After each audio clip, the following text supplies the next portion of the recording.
Bonjour à tous, bienvenue sur Momentum Show. Aujourd'hui, j'ai l'immense plaisir d'avoir voyagé sur la Rive-Nord. On est à Sainte-Thérèse en ce moment. À Sainte-Thérèse. À Sainte-Thérèse. On est à Sainte-Thérèse, au Barbell Rive-Nord, avec François Gagné. Oui. François, bienvenue sur Momentum Show. Merci. François, t'es kinésiologue? Oui. Powerlifter? Oui. Tu viens d'ouvrir ton gym que j'ai dit tantôt, je suis à Barbell Rive-Nord. Tu as un record dans powerlifting dans la WRPF au squat. Qui est combien pour le fun? Parce que ça, tu me l'as pas dit tantôt. En kilogrammes, c'est 292,5. Okay. En livres, c'est 645. Dans quelle catégorie de poids? 100 kilos, donc 220 livres. Ah, c'est ta catégorie de poids? Oui. Je sais pas c'est quelle Parce catégorie. que j'ai toujours fait des cotes pour descendre de catégorie. Et avant, j'étais un 198 ou 90 kilos. Et c'est la première année que j'ai décidé de ne pas perdre d'eau. Donc, j'avais pas de cote à faire. Je pesais environ 220. 219. À 100, ouais, okay. Donc j'étais plus à l'aise. Je me suis dit, je vais pas me restreindre sur la bouffe. Mes poids ont tous augmenté. Là. C'est tellement une réalité même des sports de force, toute cette affaire, les cotes avant. Ouais, pas juste la force, en boxe, en c'est clair, combat ultime, n'importe quel. Ouais, c'est vraiment des choix qu'il faut qu'on fasse. Tu sais, quand tu arrives pour faire ton record, puis faire ton record dans des conditions de merde, où est-ce que tu es déshydraté, que tu watches la bouffe, tu as fait une cote qui est moindrement sauvage, c'est pas la même charge, là. C'est fucking awkward, là. Ça influence beaucoup sur la performance, la déshydratation, mais. C'est ça. C'est ça. Fait que Frank, t'es surtout connu pour ton background en powerlifting, en fait, dans lequel ton gym, je pense, attire quand même beaucoup de powerlifters aussi, ça arrive nord. C'est la clientèle principale, ouais. Ouais, c'est ça. Pour ceux qui écoutent, parce que c'est principalement du monde de CrossFit, je pense qu'ils ont déjà entendu le terme, ils savent c'est quoi un peu, mais c'est quoi le powerlifting ou c'est quoi exactement? En fait, la dynamophilie ou le powerlifting. Le mot en français bien plugué, man. Le mot en français bien joué. Donc, c'est le sport de la force maximale des 3 exercices de base qui est le squat, développer des jambes, le bench press, le développé couché et le deadlift qui est le lever de terre ou soulevé de terre. Ouais. Donc, c'est le total des 3, comme en haltérophilie, le total des 2 levées qui est l'épaule à jeter et l'arraché. Donc, c'est le même principe, mais au lieu d'être de la puissance, de la force-vitesse, c'est juste la force. Donc, on veut savoir c'est quoi du point A au point B, l'homme et la femme la plus forte. C'est clair, mais c'est ça, c'est hot que tu amènes ça comme point. Tu sais, venant de l'haltéro, le monde ne réalise pas à quel point la composante vitesse. Ben, tu sais, je veux dire, je pense que la vitesse est importante en powerlifting aussi. Oui, c'est sûr que c'est important, mais c'est complémentaire, un peu comme la condition physique, où si tu as plus de muscles, moins de gras, tu as le potentiel d'être plus performant. Donc, c'est tout ce qui est autour. J'ai réalisé que c'était plus important. Tout ce que tu fais à l'extérieur, si tu dors bien, tu manges bien, c'est clair, tout ça va influencer beaucoup plus le facteur principal qui est la force pour nous. Puis tu sais, on pourrait débattre, à moins, mettons qu'on laisse le strongman de côté, là, ouais. on pourrait débattre que pas mal le powerlifting dans tous les sports de barbell, c'est pas mal la meilleure mesure de force. Ouais, c'est force pure. Il y en a beaucoup qui vont dire que l'haltérophilie est la mère de tous les sports. Moi, je te dirais que c'est la dynamo parce que tout le monde est capable de s'asseoir sur une chaise, de pousser une porte ou de ramasser une roche. Donc, c'est vraiment la base. Ouais, c'est clair. Donc, peu importe l'âge, il y en a qui compétitionnent à 70 ans. Il y en a qui commencent très jeunes, donc c'est un sport pour tout le monde. Puis ton gym, Moto, pourquoi tu as ouvert ça? C'était quoi l'idée d'ouvrir un gym? En fait, moi, j'ai commencé pour faire une histoire courte, à 18 ans de m'entraîner. Ouais. Puis, je pesais 120, 130 livres. J'avais de la misère à lever des 20 livres là, sur les haltères. Puis, j'ai rencontré un ami au gym un peu plus tard, avant de faire mon cours de pompier, qui, juste avant de pratiquer mon sport, lui aussi, compétitionne d'ailleurs avec moi. On s'est toujours dit, on va partir ça un jour. C'était comme un rêve. Ouais.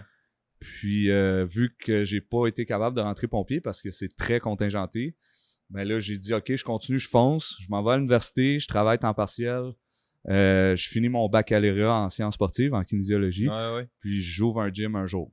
Puis ça a venu un peu plus vite que prévu, mais tant mieux. Parce que là, je suis rendu à 30 ans, il faut que je vive. Ouais, c'est clair. Mais c'est un très beau projet. Puis le sport est en hausse en popularité, surtout grâce au CrossFit. Ouais. Tout le monde le fait. Donc, tout le monde squatte, tout le monde sait c'est quoi les exercices de base de plus en plus dans tous les gyms. Mais puis nous, on suit les Américains. Je dis ça souvent, là. Les Américains, on est tout le temps 5-10 ans en arrière. Puis là-bas, c'est rendu plus populaire que beaucoup de sports.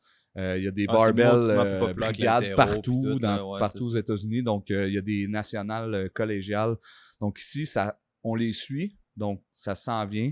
Puis la preuve, c'est que ça fait 5 mois que je suis ouvert. J'ai déjà en haut de 30 membres. Donc, on va agrandir, c'est sûr. C'est ça. Un truc que tu disais qui était très cool aussi, là, c'est que tu parlais un peu plus des populations de CrossFit en disant qu'ils ont drivé du monde. Je pense que les CrossFitters, en général, sont très ouverts à ces autres disciplines et ces autres affaires, mais souvent, ils ont de la misère à comprendre vraiment en quoi le powerlifting peut leur bénéficier directement. C'est quoi l'intérêt d'un CrossFitter, mettons, de venir faire du powerlifting un peu, ou du powerlift, ou du plus de dynamo, là?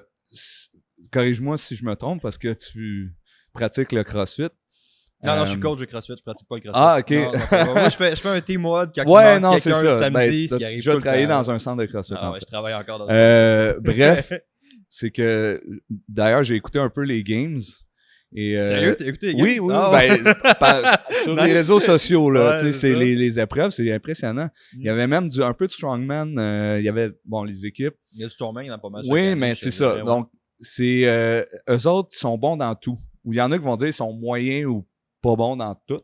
Ouais. Parce qu'il y a des haltérophiles qui peuvent être 120 livres, ils vont lever plus. Ouais, c'est clair. Mais c'est ça qui est impressionnant, c'est que ils vont toucher à toutes les filières énergétiques. La résistance, la force, l'endurance, nomme-les. Donc, si eux, comme Camille Leblanc-Bazinet, je crois, a déjà gagné les games, elle, sa force, c'était l'haltérophilie, donc à pratiquer le reste.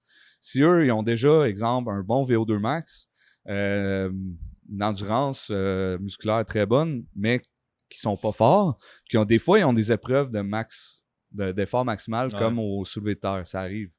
Donc, là, ils vont perdre des points. Donc, ça serait important pour eux de pratiquer un peu la filière énergétique de la force maximale. Ouais.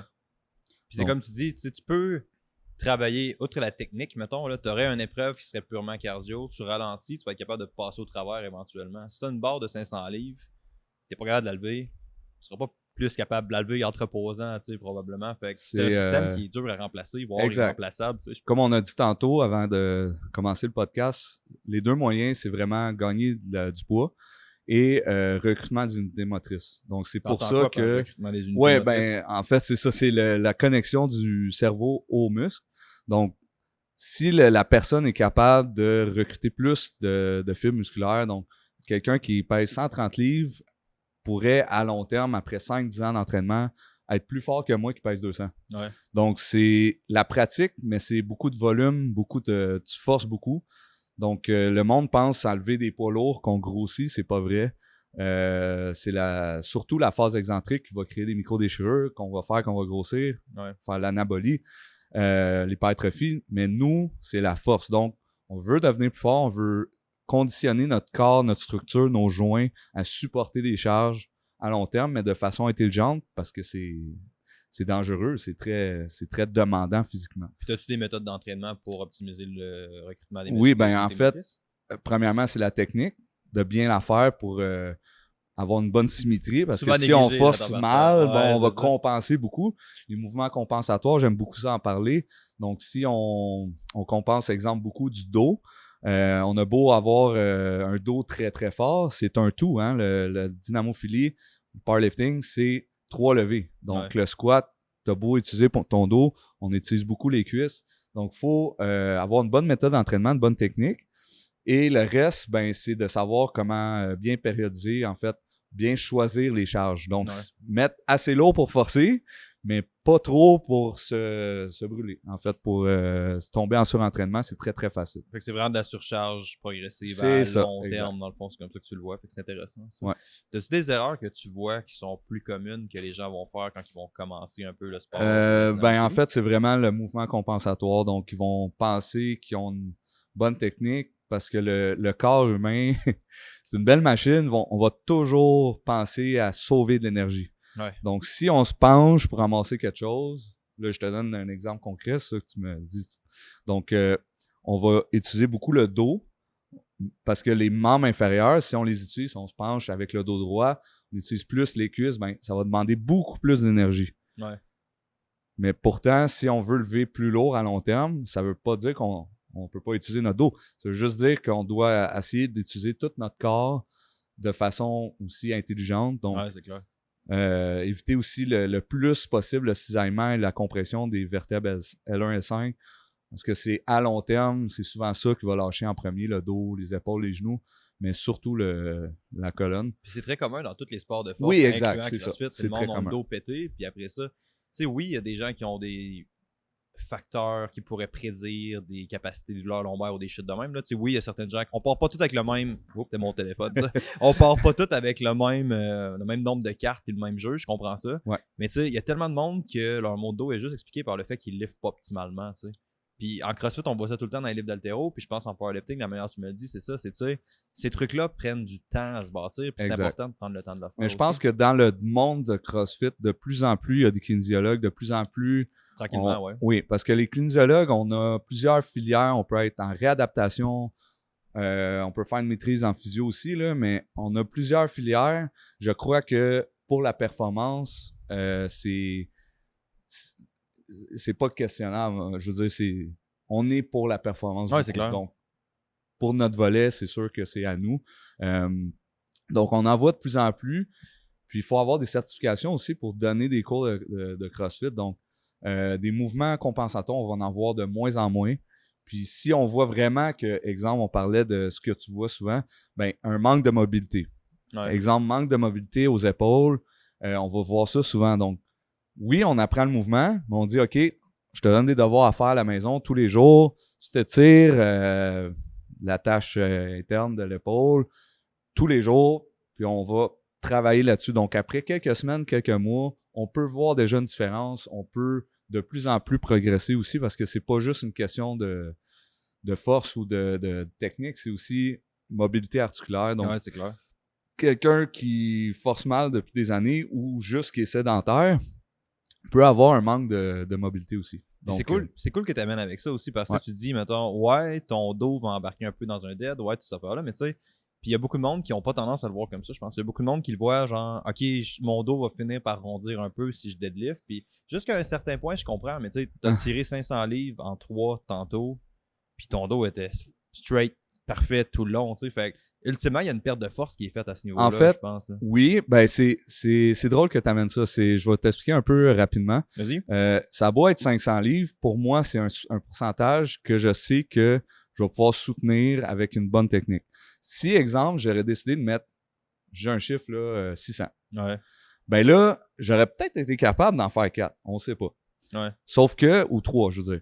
Sauf que mon dos aurait peut-être cassé, qu'on va appeler, ça veut dire compenser le fait que mes hanches et mes jambes sont pas assez fortes pour décoller la charge. Ouais. Donc là, c'est pour ça que les hanches lèvent.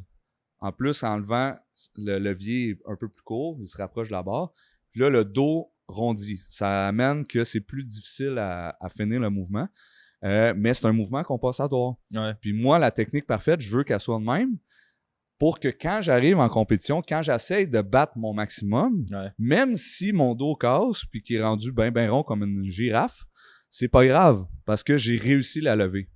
Mais là, ensuite, c'est là que le travail de kinésiologue ou de coach, je dis ça, est important pour analyser. Donc là, on se filme à la compétition, plus les angles possibles.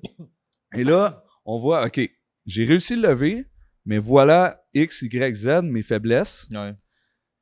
Et pendant la prochaine saison, on travaille nos faiblesses, on essaye. Puis ça doit être, je vais dire un exemple. Exemple, si mon dos est faible, parce qu'il n'est pas capable de rester en isométrie, c'est pas, tu sais, là, j'ai donné l'exemple des hanches qui sont pas assez fortes. Ça peut être aussi le dos qui est pas assez fort pour rester en isométrie, ça veut dire rester droit. Même si je fais du conventionnel, oui, ou d'autres exercices ou machines qui vont isoler le grand dorsal, tout le dos, ça veut pas dire que... t'entends pas les directeurs du rachis, toi, quand tu dis ça. Tu parles vraiment de tes lattes, là. Ouais, ben ça peut être tout. Érecteurs du rachis, rhomboïdes, tous les muscles du dos. Okay. Ce qui fait que... ben c'est surtout les érecteurs du rachis, en fait. Okay. Bon point. Donc, si, exemple, j'isole, ça peut être bon. Très, très bon. Ouais. Comme là, j'avais dit tantôt, j'ai skippé ça aujourd'hui. Oups. Ouais. Et j'allais isoler les ischio-jambiers parce que c'était une de mes faiblesses pour fermer les genoux, les hanches. OK. pour l'extension de la hanche, pour finir. Ça, c'est tellement important, man. Il y a tellement de monde qui Et réalise voilà. pas la fonction des ischios, là. Ça assiste Ben, l'extension de la hanche. c'est ça qu'il faut fait- avoir une santé Ouais. antagoniste. Donc, vu que j'ai beaucoup de cuisses, il faut que je fasse le contraire pour amener une symétrie posturale, pour avoir une santé posturale. Mais tout le monde qui squatte en à côté, là. Tu sais, c'est important de Ouais. comprendre ça. L'ischio assiste l'extension de la hanche, les gars. Ça Mais fait partie. ça pour finir Ouais. l'histoire du Finir ta deadlift, parenthèse, c'est excuse-moi. que je levais, exemple, lourd, Ouais. mais assez lourd pour avoir des gains, mais Ouais. pas assez lourd pour que ma technique break. Donc, mon dos était capable de rester en isométrie, j'étais capable d'avoir une bonne technique. Donc, ma structure se développe d'une bonne manière pour que quand je vais mettre lourd, en fait, on appelle ça un range acceptable. Donc, si on met pas lourd, exemple 200-300 livres, pour moi, c'est vraiment pas lourd, mon range acceptable va être très court. Ouais. Parce que si ma technique est dégueu, ben là, il y a quelque chose qui se passe. Ça peut être que je suis fatigué ou je me suis juste mal placé au début. Mais bref, si je mets très lourd, je l'ai, ben je l'ai eu. Donc, le range acceptable va être plus large. Donc, même si tu lèves tout croche, c'est pas grave. Mais quand est-ce que tu lèves très lourd, c'est très rare. On va dire que je compétitionne 2 fois par année. Je vais lever lourd, entre guillemets, lourd, 2 fois par année. Je vais me tester. Croche, entre guillemets, 2 fois par année. Ben, pas croche, je vais essayer de garder une bonne technique, mais comme je te dis, dans le range acceptable. Ouais, c'est clair. Donc, la perception de l'effort doit être le plus bas possible, surtout en volume. Donc, là, elle va augmenter jusqu'à, mettons, 9 sur 10, comme un médecin, vers la fin.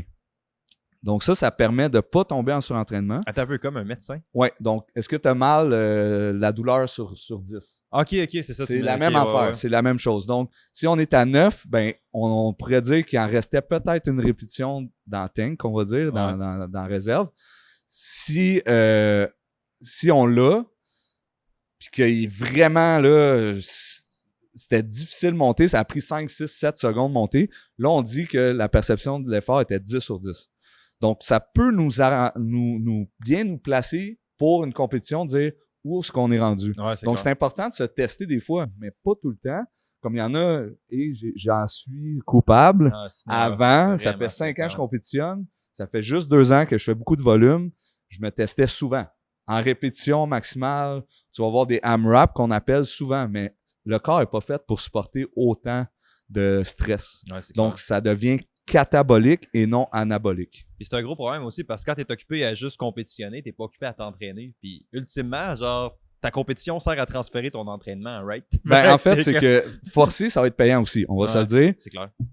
C'est juste que, exemple, les études ont prouvé que, exemple, si on force beaucoup à la perception de l'effort trop élevé, le risque de blessure est élevé, premièrement. Et deuxièmement, on augmente de 5%. Exemple, pendant 12 mois. Ça, c'est des études, je pourrais aller te le chercher, là.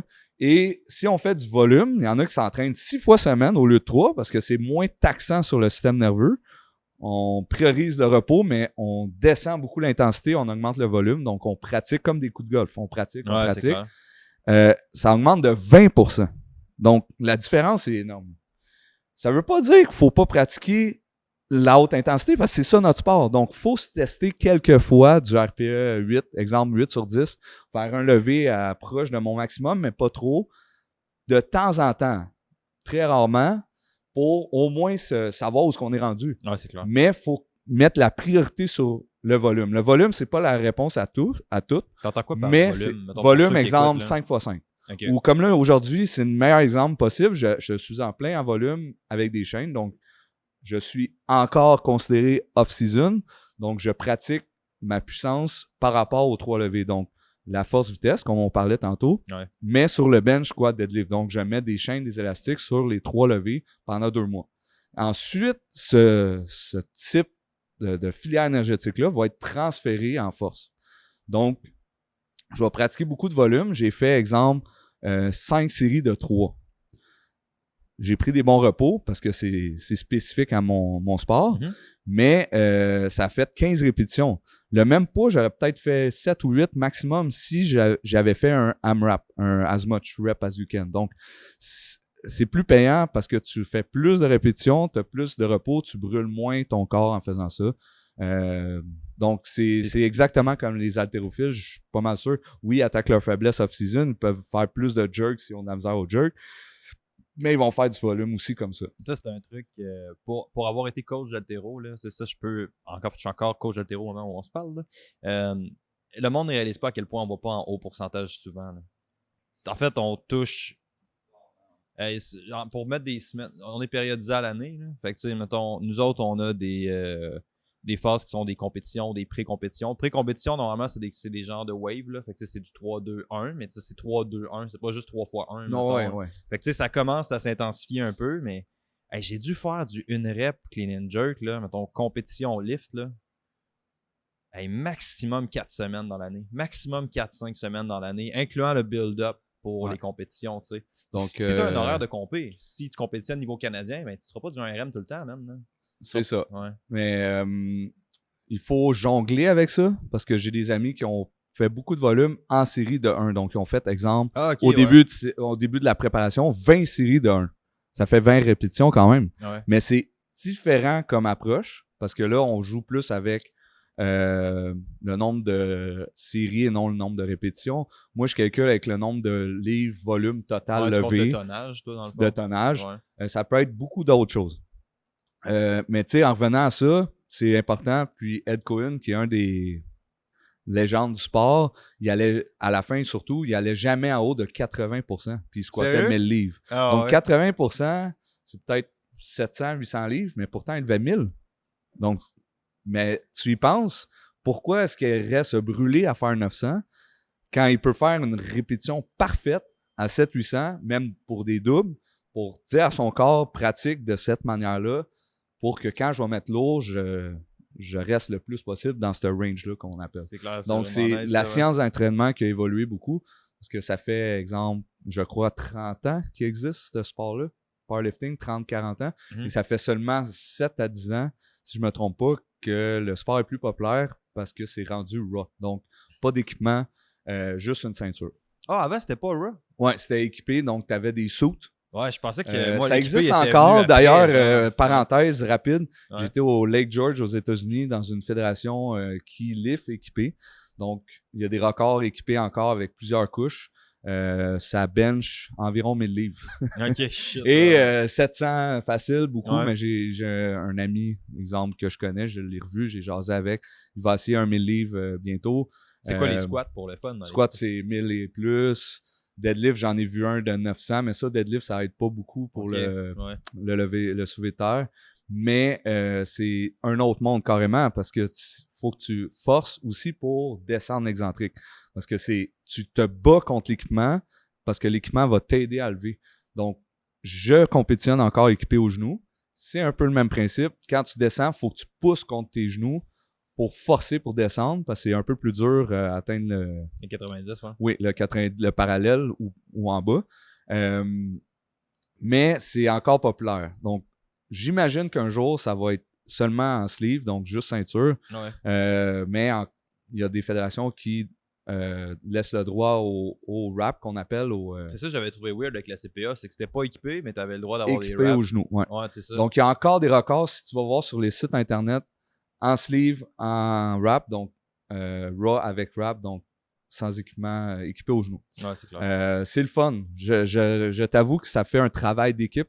Les équipements on appelle ça des couches, des épaisseurs, c'est plus difficile à mettre, c'est plus long, c'est moins abordable, donc c'est pour ça que ça disparaît un peu. Ouais, c'est clair. Ça existe encore, ça va exister. Il y a des mondiaux encore de la Fédération internationale.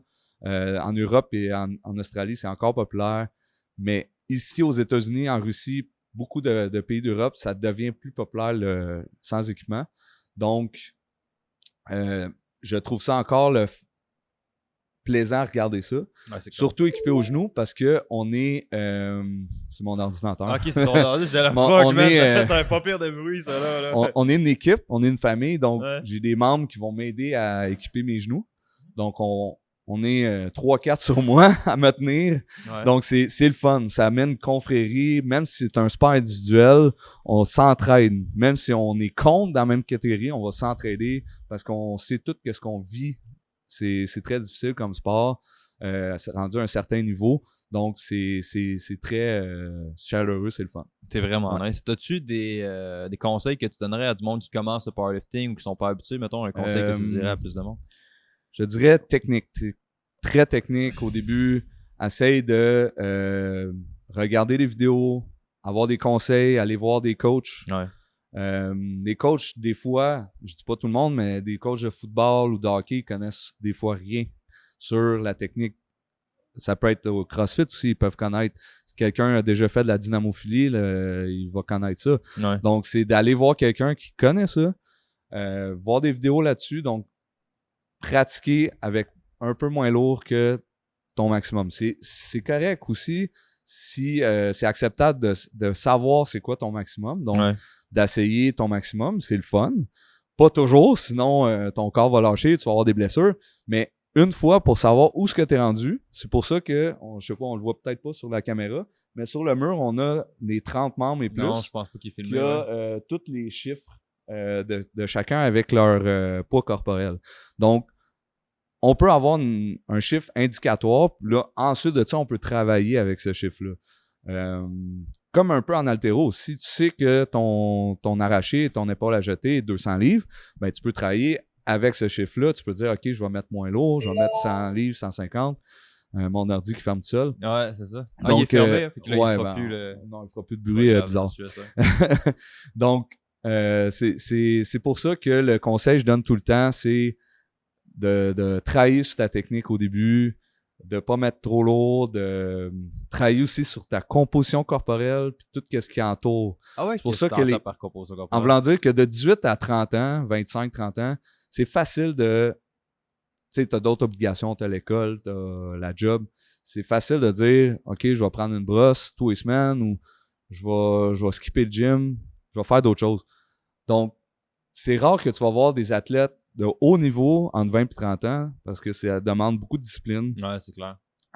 Donc, l'autre conseil que je donnerais, c'est vraiment de mettre une priorité très élevée pour ça. Donc, essayer de mettre de côté la drogue, l'alcool, dire, OK, on va essayer de pas en abuser, mais ça peut arriver de fumer une fois ou de boire à l'occasion. C'est plus grand, puis en plus, quand tu le fais, c'est plus... Ça tape un peu plus. Mettons 2 bières, ça peut être un barbecue.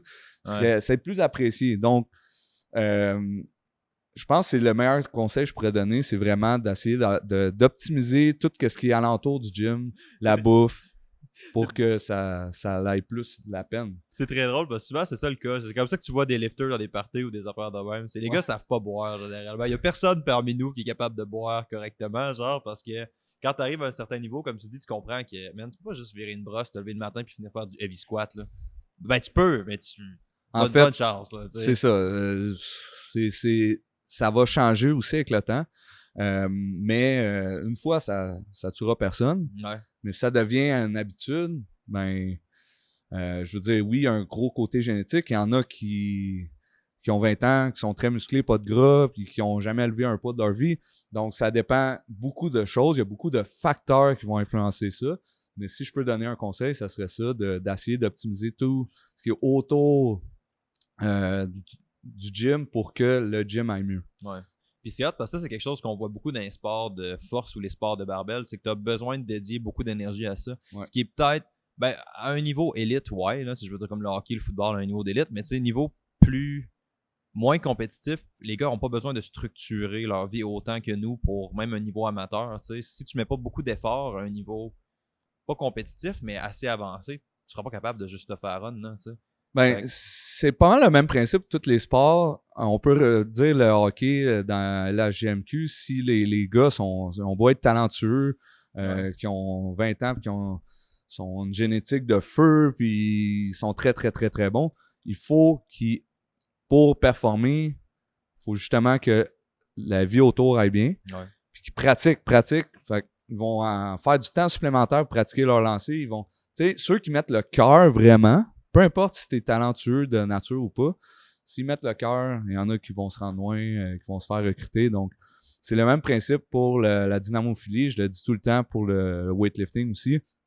C'est la constance qui est la clé. Donc, ceux qui arrêtent jamais, ils ont des blessures, mais qui passent à travers, qui font de la réhabilitation, qui arrêtent jamais de s'entraîner. Même pour une semaine ou 2 de vacances, ils vont peut-être aller au gym une fois ou tu sais, une semaine, c'est pas si grave. Même j'en planifie des semaines de congé parce que c'est très difficile. Ouais. Une semaine, c'est pas si grave, mais si t'arrêtes 1 mois, 2 mois, 3 mois, des fois, c'est à recommencer à zéro. Ouais. Donc, la constance va être la clé. Donc, si on n'arrête pas pendant des années, on va être fort dans 10-15 ans, on va pas être fort dans 1 an. Ça change beaucoup ton approche. Tu as moins tendance à maxer tout le temps. Exact. Comme, au fond, Ouais. si tu te dis je livre pour les prochains 10 ans, pas pour les prochaines. Pas pour faire un max là, je pense. Ben, c'est bien dit. Puis je suis l'exemple vivant parce que si on regarde dans mon Instagram, j'ai tous mes trainings ou presque d'entraînement depuis, je pense, 3, 4, 5 ans. Puis au début, je faisais beaucoup du max effort. C'est quoi ton Instagram si les gens veulent te suivre? Oui, pour me suivre, c'est The Canadian Mohawk. Donc, il fallait que je trouve un nom. François Gagné sur Facebook. Donc, Barbell Rive-Nord. Barbell Rive-Nord, évidemment. T'as une couple oui. de bons lifters ici qui sont. Oui, il y a beaucoup de bons leveurs ici. Ouais. D'impressionnants. Je suis même pas le meilleur de mon gym. Bientôt, j'espère, en novembre, je vais sûrement faire une belle compétition, mais c'est une compétition amicale, évidemment, qu'on a entre les membres. CPA, oui, là, c'est ça? Oui, c'est ça. Donc, Tu vas encore être la là, CPA d'ailleurs, à Trois-Rivières, ça risque d'être Ouais. très gros. Mais c'est quoi qu'on disait déjà? On jasait de plein d'affaires différentes. Ben, c'est ça. De longévité en entraînement, c'est surtout de ça qu'on parlait. C'est ça. Donc, Tu disais que ton Instagram avait. oui, 3 à 5 exact, c'est trainings. ça. On parlait d'Instagram. Donc, vous pouvez me suivre, il n'y a pas de problème. J'ai pas beaucoup de followers, j'en ai même pas 1000, j'ai 500. La plupart des pros ont 10 000, 50 000, 100 000. Des pros, on parle de. Ils vivent pas de ça. Là. Non, il y a aucun. Je connais un leveur, un des meilleurs qui s'appelle Yuri Belkin, qui a gagné le US Open, je pense, 3 années d'affilée. Rapidement. Ce gars-là a gagné 3 années de suite le US Open. Il a fait environ 100 000 $ avec ça parce qu'il donnait des gros prix en argent, 40 000 aux gagnants. Donc, c'est une exception. Ouais. C'est pas comme les joueurs de hockey qui gagnent un salaire en rentrant dans la Ligue nationale. 40 000 aux États-Unis, imposable à 50%. C'est ça. Ouais, c'est un autre game, là. Mais Ouais. disons que c'est la Fédération internationale, pour faire ça rapide, ils sont en négociation avec le comité olympique. Ils veulent beaucoup que le sport soit aux Olympiques et je crois aussi que ça reste à place. Ouais. Mais il y a beaucoup de controverses. C'est une question aussi d'argent. Ils veulent ôter l'haltérophilie des Olympiques. Ça se fera jamais parce que c'est un des plus vieux sports avec la lutte. Et ouais, il y a eu beaucoup de discussions pour ôter Exact. Je suis sûr que tu es au courant de ça. Donc, Mhm. je pense pas que ça va se faire. Mais Hey, je sais au pas, moins, man, on a nous des autres, mondiaux à hey, chaque année. On s'est fait pousser dans le cul solide, nous autres, pour le recrutement par la Fédé d'Altéro. Là. Ok. Je pense pas. Je sais pas, là. Peut-être que je vais écouter ça en me disant, tu sais pas de quoi tu parles, Alex, dans 5 ans, mais ça Tout regarde ce que pas je veux bien, dire, c'est là. que dans notre génération, Ouais. de ma carrière d'athlète, s'il me reste 5-10 ans à faire dans ce sport, Genre, ouais.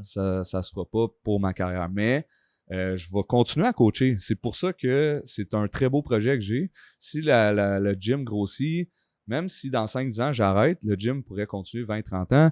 Je pourrais aller sur la plateforme encore en tant que coach, Ouais. entraîneur. Ça, Donc, c'est hot que tu amènes ça sérieux parce qu'il y a beaucoup de monde, je pense, particulièrement les plus nouveaux lifters, qui réalisent pas qu'il y a une date d'expiration Ouais. sur ça. on Puis est c'est jeune, cool que- on croit qu'on est Ouais. invincible. C'est clair, mais tu sais, c'est quoi, mettons, les sports de force, je veux dire, tu peux continuer master, il y en a qui continuent master, mais ton pic, là, ça dure pas Le une vrai fucking pic, vie, je là. crois, selon moi, Ouais. pour un joueur de hockey, ça peut être entre 25-30 ans, tu sais, parce que ça demande un VO2 max très élevé, donc capacité de récupérer aussi. Tandis que là, le sport de force, moi, je niaise tout le temps avec mes amis. Je dis que quand je vais être un gros papa avec des grosses mains. Ouais. Donc, le sport de force, on atteint un pic un peu plus tard, entre 30-40 ans, donc 35. C'est pas mal le pic, mais là, en même temps, entre 35 jusqu'à 40, il y a des exceptions qui vont jusqu'à 40 ans, comme des joueurs de hockey d'ailleurs. Ouais. Mais c'est là que les bobos sortent. Donc, c'est là que le taux de testostérone naturel baisse. On voit que les bobos, les blessures s'en viennent de plus en plus grosses, plus fréquentes. Donc, le corps te lance un message en disant « calme-toi ». Ouais, c'est clair. Puis là, c'est là qu'il faut dire « OK, est-ce que je prends ma retraite? » Si on prend une retraite, ça peut être, en tant qu'athlète, là, je parle, ben, on peut continuer à s'entraîner, lever des poids. Je vais sûrement lever des poids toute ma vie. Je vais peut-être même courir jusqu'à la fin de mes jours pour rester en bonne forme Ah ouais, tu physique, cours, toi.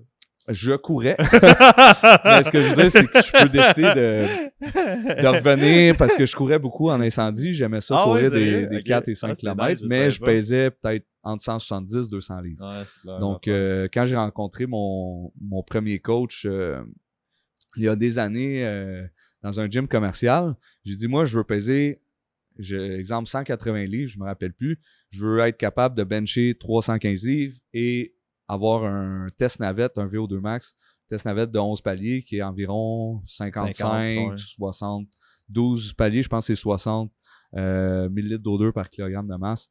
Donc, je voulais vraiment être performant, mais être un peu comme le CrossFit, être all-around. C'est sûr que le CrossFit, il y a de l'haltérophilie, il y a d'autres épreuves, mais le concept reste le même. Oui, exact. Puis, ça a marché.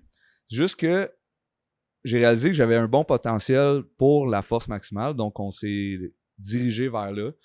Je me suis lancé, même pas un an après, à une compétition, les 2 pieds dans la piscine. Mon premier squat, là, je pense que j'ai cassé tout partout. Ça a pris 7 secondes à lever, mais je l'ai eu. Puis ça a devenu comme une drogue pour moi parce que tu veux toujours lever plus. Ouais. Ce qui est important dans l'histoire, c'est de faire attention, de rester santé, pas abuser de rien, idéalement. Et parce qu'on a juste une vie. C'est bien beau de dire, OK, ben c'est pas grave, mais si on abuse des suppléments, si on abuse même de la bouffe, n'importe quoi, ben ton corps te parle, donc ça ne sera pas optimal. Puis ça, c'est la science d'entraînement qui évolue. On parle de drogue, il y en a qui abusent des drogues, ils deviennent très forts très vite, mais ils se plantent aussi. Ouais. Donc, c'est comme tu dis, faut que tu apprécies. J'ai trouvé ça très exact, cool, comme tu as dit tantôt. Faut que tu apprécies pleinement le fait qu'il y a un timestamp là-dessus. Faut que tu apprécies pleinement le fait qu'il y a ça. Il faut que tu aimes le processus. Ouais, donc, si tu aimes le processus, ce qui va arriver à la fin ou à la compétition, ça va être du gâteau. Donc, c'est vraiment tous les entraînements, tu vas apprendre à aimer ça. Donc, parce que ça vient pas du jour au lendemain. Je me suis lancé là-dedans, mais au début, je disais, c'est plate, c'est juste 3 levées. Mais finalement, il y a tellement de détails sur chacun. Non, ça finit jamais. Ouais, ça finit jamais. Puis c'est comme dans n'importe quoi. Tu étudies en histoire, puis là, tu réalises que c'est de plus en plus gros. Plus tu étudies là-dedans, il y a de plus en plus de choses qui existent. C'est clair. De méthodes. Donc, c'est un beau sport là-dedans. Puis on dit souvent que tu te fais piquer par l'abeille de fer. Ouais. Donc, je me suis fait piquer par l'abeille, puis je suis là-dedans à vie. C'est vraiment une belle passion, un beau sport. Ça vaut la peine d'être découvert, puis ça vaut la peine d'être essayé, je pense. Je pense que le CrossFit aussi, c'est un très beau sport, donc c'est le dépassement de soi. C'est ça qu'il faut retenir. C'est quand tu finis un entraînement, tu te sens bien, c'est le fait de bouger puis de rester en santé aussi toute notre vie. Mais ça, c'est ça. Moi, une des plus grosses... Il y a 2 affaires que j'apprécie particulièrement avec le CrossFit. La première, c'est le sentiment de communauté puis comment ça a réussi à regrouper plein de monde qui se serait jamais entraîné. Ça, en termes de gars, ma maîtrise est en santé publique, là. Fait qu'en termes de gars de santé publique, moi, je fais wow, ça, c'est plus que beaucoup de gouvernements ont fait. Ça, c'est vraiment malade. Puis la deuxième affaire, c'est que ça initie beaucoup de monde au sport de force puis au sport de barbell, comme tu disais. Fait que, tu sais, je pense que les crossfitters gagneraient vraiment beaucoup. Puis la majorité des gyms de powerlifting comme toi, tu serais super content d'avoir un crossfitter qui rentre qui dit hey, moi j'aimerais ça que tu checkes mes lifts pour que je devienne plus fort puis tout. Puis c'est déjà arrivé en fait. Ben, ils ont une ouverture pour ça, puis ils devraient en avoir une, je pense. C'est important. Là. Il y a 2 gars qui avaient beaucoup de potentiel pour le powerlifting et qui viennent de centre de CrossFit. Ouais. Il y en a un d'ailleurs rapidement, il y a 19 ans, 230 livres, 6 pieds 2 je crois. Très très bon potentiel parce que c'est junior jusqu'à 23 ans, donc lui il a une carrière junior devant lui. T'as du monde qui sort de là, qui pourraient être bons dans n'importe quoi, donc ils peuvent rester faire du CrossFit, c'est un entraînement militaire très fonctionnel, c'est très bon. C'est juste qu'ils réalisent qu'il y a d'autres choses. Puis ça peut être l'haltérophilie parce qu'ils pratiquent l'haltérophilie. Donc moi, ce que je veux faire, on en a parlé tantôt, si j'agrandis, je veux m'acheter une plateforme de 8 pieds par 8 pieds, d'avoir une barre d'haltérophilie de très bonne qualité et des poids calibrés parce qu'on voit souvent dans les centres de CrossFit ou d'autres des poids bumper, là, je veux dire en caoutchouc, qui sont pas calibrés. Donc, ils sont l'équivalent des plates de métal. Oui, un peu puis on peut se faire avoir. Donc, on peut se faire avoir parce qu'elles sont un peu plus lourdes ou un peu plus légères souvent. Ouais. Et tu arrives en compétition, tu dis ça a mal été, mais ça peut être une des raisons. Donc, juste le feeling, c'est pas pareil. d'avoir un équipement de très bonne qualité. Oui, tu payes un peu plus cher. Moi, je me dis, ça serait pour 10-20 ans, acheter une plateforme d'haltérophilie. J'irais chercher, en plus de mes hommes forts, j'en ai quand même 5-6, j'irais chercher peut-être un 5-10 membres d'haltérophilie. Donc, et ça, c'est un truc, là, je trouve ça très cool. Ça va venir. Ça, c'est un truc que je trouve très cool que tu parles de ça. Puis j'en profite pour faire un petit shout d'un autre podcast que j'ai fait avec Eric Perrus, qui écoute. Love you, bro. Eric Perrus de What Ta Vie. Je parlais de ça. Puis à un moment donné, moi puis Eric, dans son podcast, on commence à geeker solide sur des bars et l'écho puis des affaires de même, genre. Mais comme, une fois que t'as goûté à ça, man, revenir à des affaires cheapettes, là, c'est vraiment difficile, là. C'est vraiment dur. Ça, on en parlait tantôt. C'est vraiment, moi, je vais chercher du monde. Bon, il y en a eu 2-3 des centres de CrossFit, mais la plupart, c'est du monde des centres commerciaux. Ouais. Comme moi, d'ailleurs, ça faisait 5-10 ans que je transportais mes bars. Parce que les bars... Il y a 1 ou 2 places au Québec où il y a des bars illéco qui vont quand même bien. Mais encore là... Des léco en powerlifting, tu des léco? Oui, il y a des léco, mais c'est surtout des rogues. Il y en a dans les provinciaux, nationaux. National, c'est l'écho, mais le national américain, exemple, ça va être le rack, combo rack de Rogue qu'on a nous. Des bars stiff Rogue, des bars de... On a toutes sortes de bars ici spéciales, là, des bars de football, des safety bars. Donc, nous, on va chercher du monde qui lève lourd dans les gyms commerciaux qui n'ont pas vraiment sa place, c'est vrai. Moi, je me faisais regarder croche, je me faisais avertir pour le bruit, la craie. Donc, nous, on se fait déranger, puis on dérange les autres, c'est pas la place. Donc, louer un local comme ça, j'ai déjà eu des plaintes pour les voisins, on s'est arrangé pour mettre des plywood en dessous des plateformes, ça ne dérange plus. Même chose pour dehors, on va avoir notre place à nous pour les hommes forts. Donc, on s'arrange, on s'accommode, ça va bien, mais au moins, on a notre place. Puis on peut mettre de la musique forte, c'est insonorisé, on peut faire nos entraînements fonctionnels comme on veut, tandis que les gyms commerciaux, c'est pas fait pour la performance comme ça. Tu peux t'entraîner, t'as le minimum au moins, mais c'est pas l'idéal. Puis comme tu as dit tantôt, une fois que tu as touché à ces bars-là, c'est totalement un autre monde. Tu sais, c'est vraiment la prise, juste la prise et tu glisses, ça glisse pas. Donc, c'est des détails, mais ça fait la différence à long terme. Surtout pour nous. Raison de plus de venir visiter ton gym, le Barbell Rive-Nord à Sainte-Thérèse. François, merci énormément d'avoir été là. C'était vraiment très cool. Merci. Où est-ce que les gens peuvent te trouver? T'en parlais un peu tantôt. Oui, on va leur dire, c'est The Canadian Mohawk pour moi. Et Barbell Rive-Nord, on poste souvent chaque semaine, presque chaque jour, on poste des événements qu'on fait ou des membres qui performent. Donc, suivez-nous. On a notre site web aussi, barbellrivenord.ca. On va avoir un calendrier d'événements. On peut acheter des abonnements en ligne ou du privé avec moi. Donc, je commence déjà à avoir beaucoup de membres, de clients par mois de privé. Donc, si vous êtes intéressé, juste me contacter par Facebook ou par email avec le site web. Puis, comme je l'ai dit tantôt, ça fait seulement 5 mois qu'on est ouvert. C'est un très beau gym. Venez faire un tour si vous êtes dans le coin. Oui, c'est l'essai gratuit. La première essai gratuit. Donc, vous pouvez essayer les benches, vous pouvez essayer les équipements d'hommes forts. C'est juste 1 heure ou 2, là, vous allez pogner en piqûre. Non, c'est le fun. Le Strongman, moi, je suis en train de devenir sérieusement dire que ça, c'est vraiment le fun. Cool, merci beaucoup tout le monde d'avoir été là. Le Momentum Show vous a été présenté par Strong Coffee. Rendez-vous sur strongcoffee.com et utilisez le code promo Momentum10 pour avoir 10% de rabais sur le meilleur café au Québec. Sinon, merci beaucoup tout le monde d'avoir été là. Nouvel épisode du Momentum Show à chaque semaine. Si vous avez aimé, n'hésitez pas à commenter, à aimer ou à même partager. Ça fait une grosse différence, gang. On se revoit la semaine prochaine. Merci beaucoup. Merci.